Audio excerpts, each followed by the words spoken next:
নমস্কার বন্ধুরা, কেমন আছেন আপনারা? আজকে আপনাদের সামনে নিয়ে হাজির হলাম জেন্টানিল পার্কের ভিডিও। তো দেখতে থাকুন আর উপভোগ করতে থাকুন। যারা বলেন বাংলাদেশ ভালো লাগে না, বাংলাদেশ ভালো লাগে না, তো তাদের জন্য এই ভিডিওটা মেক করা। দেখেন যে আমরা বাঙালি উৎসবের জন্য কতটা চাতক পাখির মতো বসে থাকি যে কবে হবে।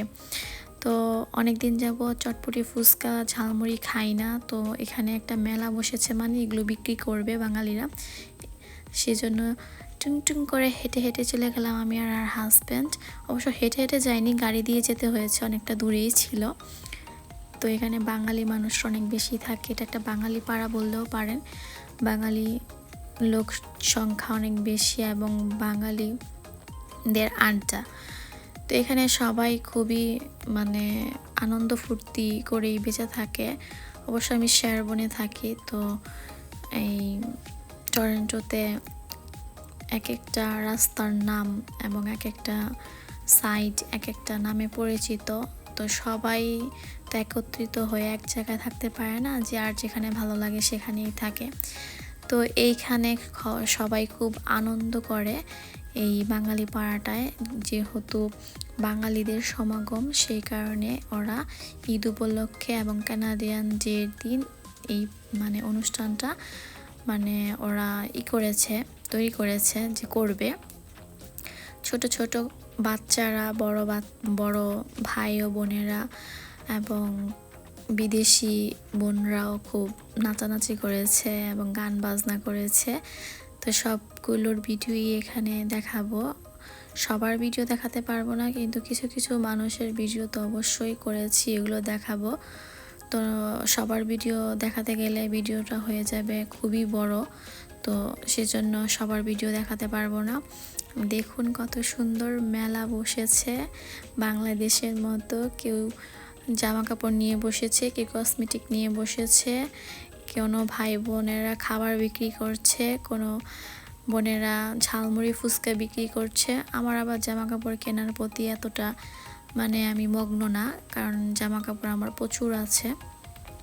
আর জামা কাপড়ের চাইতে ঝালমুড়ি ফুচকা এবং পিঠার দোকানে গিয়ে ভিড় করেছি আমি, কারণ ঝালমুড়ি ফুচকা এগুলো চটপটি এগুলো অনেক দিন যাবৎ খাওয়া হয় না। আর এখানে আসা মানে এগুলো খাওয়া, 1000 টাকা দাম হলেও এগুলো খাওয়া হবে। আর আমার হাজব্যান্ডেরও এগুলো পছন্দ আর আমারও পছন্দ, তাই দুজনেই দেখতে পেরেছেন, ভিডিওর প্রথমেই দেখতে পেরেছেন যে চটপটি আর ঝালমুড়ি নিয়ে দুজনে বসে বসে খাচ্ছি আর মেলা উপভোগ করছি। আর মেলাতে দেখতেই পাচ্ছেন অনেক মানুষ হয়েছে, হাজারো হাজারো জায়গা ফাঁকা পড়ে রয়েছে, মানে এত বড় পার্ক এটা। তো বাচ্চারা দেখতে পাচ্ছেন স্নান করছে, তো ওদের আবার গরম লেগে গেছে মেলা দেখতে দেখতে, খুবই ওরা অস্থির, কারণ আজকে একটু রৌদ্র উঠেছিল। আর কানাডিয়ান বাচ্চারা বেশি রৌদ্র উঠলে থাকতে পারে না, কারণ ওরা তো এমনি বরফের দেশে জন্ম হয়েছে, তারা শীতটাকেই খুব পছন্দ করে। একটু রৌদ্র উঠলে আমাদের খুব ভালো লাগে, যেহেতু আমাদের ভাই বোন আমরা বাংলাদেশি, তো সেই কারণে আমাদের গরমটা বেশি খারাপ লাগে না, এই রৌদ্রের তাপটা খুব ভালো লাগে। কিন্তু ওরা আবার সহ্য করতে পারে না, কারণ এখানে জন্মগ্রহণ করেছে এই বাচ্চাগুলো। দেখতেই পাচ্ছেন মেলা দেখতে এসে একেবারেই হাঁপিয়ে গেছে, সবগুলো জলে নেমে টুপুস টাপুস করে স্নান করছে এবং গোসল করছে। স্নানের সময় ওরা নিজেদের মতো করেই স্নান করছে। আর ওই দূরে মেলা দেখা যাচ্ছে, তো বাঙালিরা অনেক দোকান টোকান নিয়ে বসেছে এবং ভাই বোনেরা তো গান গাচ্ছে, নাচানাচি করছে, সবাই সবার মতো করে উপভোগ করছে। আমরাও আমাদের মতো করে এই সময়টাকে উপভোগ করেছি, এবং তাই এত বেশি কথা না বলে আমরা এখন ভাই বোনেরা গান গাবে ওটাই উপভোগ করতে চলে যাচ্ছি সামনের দিকে।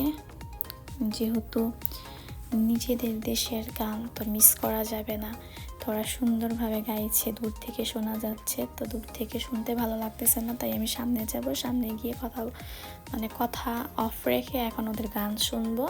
তো এই পর্যন্তই আমি কথাটা মানে বলেছি, পরে এখন গান শুনেন আর উপভোগ করেন ওদের দৃশ্যগুলো।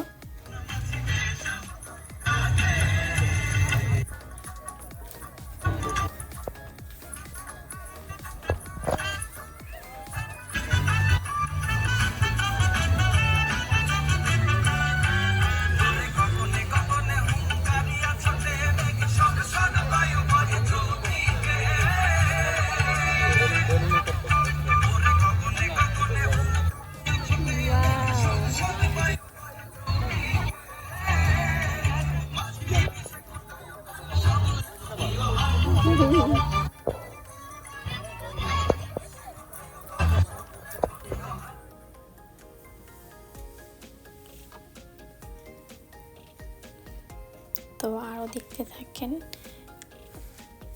গল্পে গানে ও কথায়, বাংলার গল্পে গানে ও কথায় বিশ্বের আঙিনা মুখর হবে। আবার জমবে মেলা বটতলা হাট খোলা, বটতলা হাট খোলা, বটতলা হাট খোলা। অঘ্রাণে নবান্নের উৎসবে সোনার বাংলা ভরে উঠবে সোনায়, বিশ্ব অবাক চেয়ে রবে। আবার জমবে মেলা বটতলা হাট খোলা, বটতলা হাট খোলা, বটতলা হাট খোলা।